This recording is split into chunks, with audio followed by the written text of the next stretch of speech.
You're listening to the Hello Well with Danielle show, a podcast taking women of color on a journey exploring all things wellness and travel related. We're all about showing you how to put on your oxygen mask first and creating lasting self-care habits that will free you to travel the world and live the life you truly desire, and not one you have to fake loving. I'm your host, Danielle Washington. Now let's buckle up and start this journey.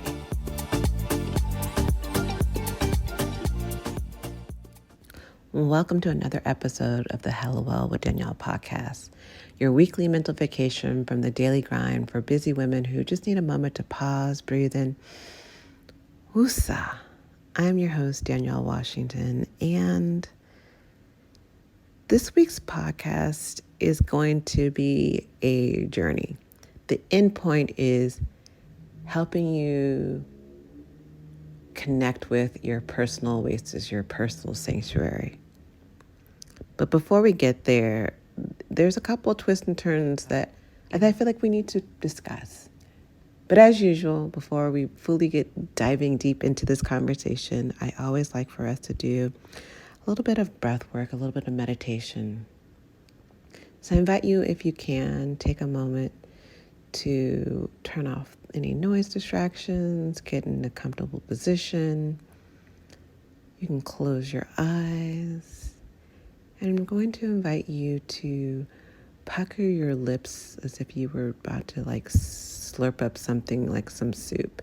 So you're going to breathe in through that pursed lips, bringing that cool air into your lungs, holding it for a few seconds, and then exhaling it through your nose. Again, breathing in that air.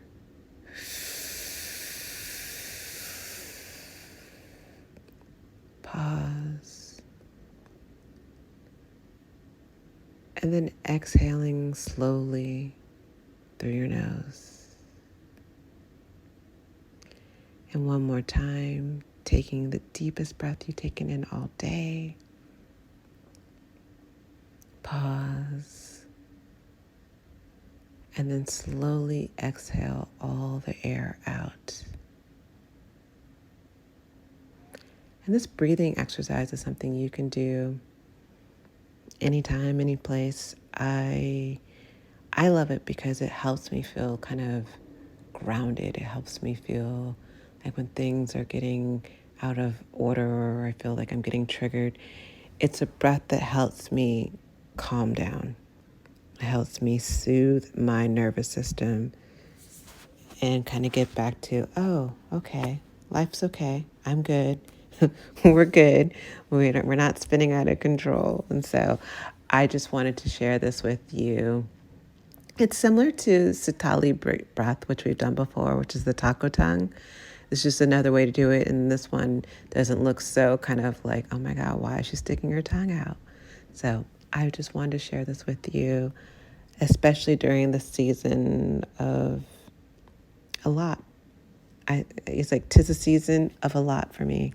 'Tis a season of family dynamics. 'Tis a season of traditions that may feel uncomfortable. 'Tis a season of remembering times when you were with people that are no longer with you. 'Tis a season of a lot. Which gets me back to today's topic of being able to have your own personal oasis. And when I say your own personal oasis, it's a place that's within you. It's your sanctuary that you can visualize and get to at any place. But it's knowing your place. When I think about the phrase, like, know your place or stay in your place, know your place. I don't know, it triggers something inside of me. I don't know if it's a movie I saw that was based somewhere in during civil rights issues time frames. Well, there are civil rights issue time frames now, but more like the 60s, 50s, 40s time frame. And it's like when they said the N-word us, better know your place. And it feels like us, in many different capacities have been told to know our place. to know my place as a woman. Don't, don't be asking for more money. Don't be thinking you can be the boss or you can run over these men. Know your place as a woman. As a child, know your place as a child. Don't speak unless you're asked to speak. Kids are supposed to be seen, not heard. Know your place. It doesn't feel good. Like the thought of other people telling me what is my place has been my entire life. Career-wise, know your place. Don't step over your bounds of that other department. Relationship, know your place. Well, I want you to be a part of this part of my life, but know your place. You're not supposed to be in everything until I'm ready for you to be everything. Know your place. As a daughter caregiver, you're supposed to be there at all times for your parents because they birthed you.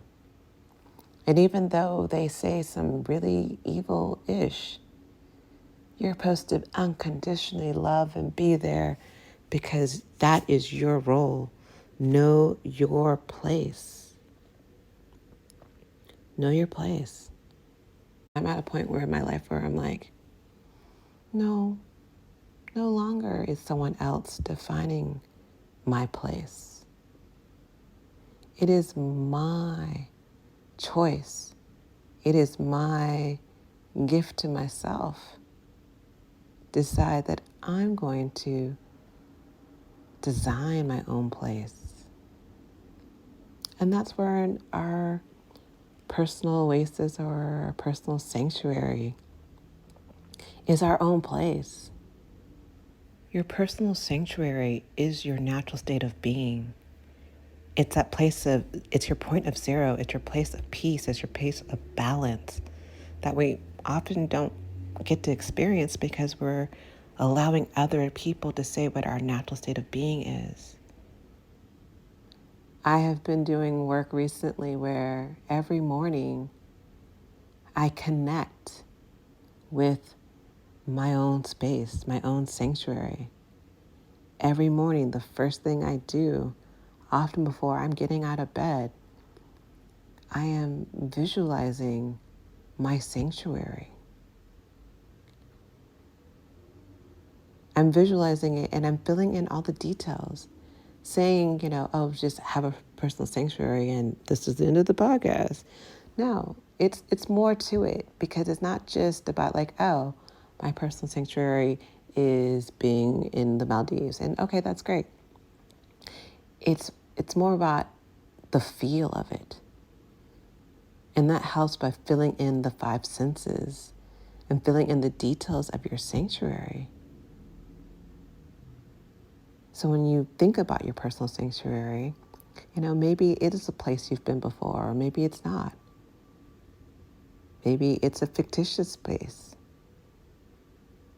It doesn't have to be an actual location that's real in real life. But then I want you, when creating this sanctuary, to start thinking about, okay, what are the details of this space? Am I indoors or outdoors?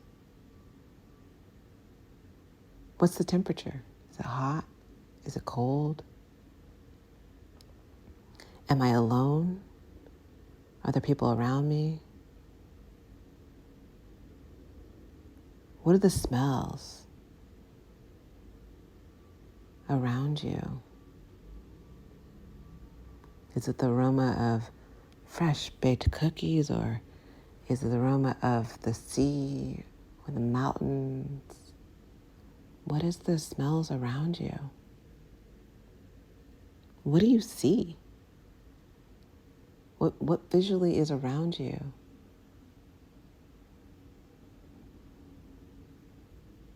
What do you taste?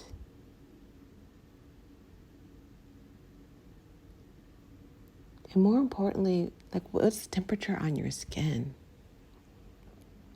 And how do you feel when you're in this space?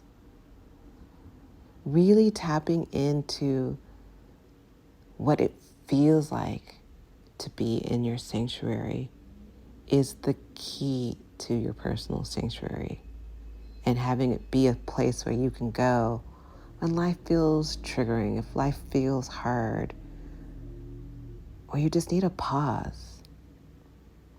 Like, I've been pausing and encouraging all of us to pause and just kind of just being there. But what I've noticed is when I pause and I go into my personal sanctuary, that feels a lot different.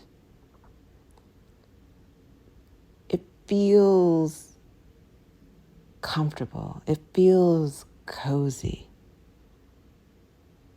It's a place where I feel like I'm able to go deeper in my meditation when I put myself in my personal sanctuary first. It helps me get back to a central space of neutral, of not being angry, or it gets me in a spot that makes me happy. So today, I boldly ask you to define your own space so you know what is your place, because it's a place that you've built. It's a place that you've designed that is perfectly and uniquely for you and no one else.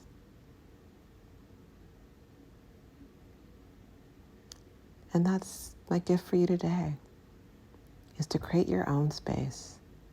No longer are we allowing others to define what is our place. Maybe in the outer world it happens and we deal with it, but know that you always have this personal space to come back to whenever you need to. It's there for you. I will talk to you as next week. Ciao.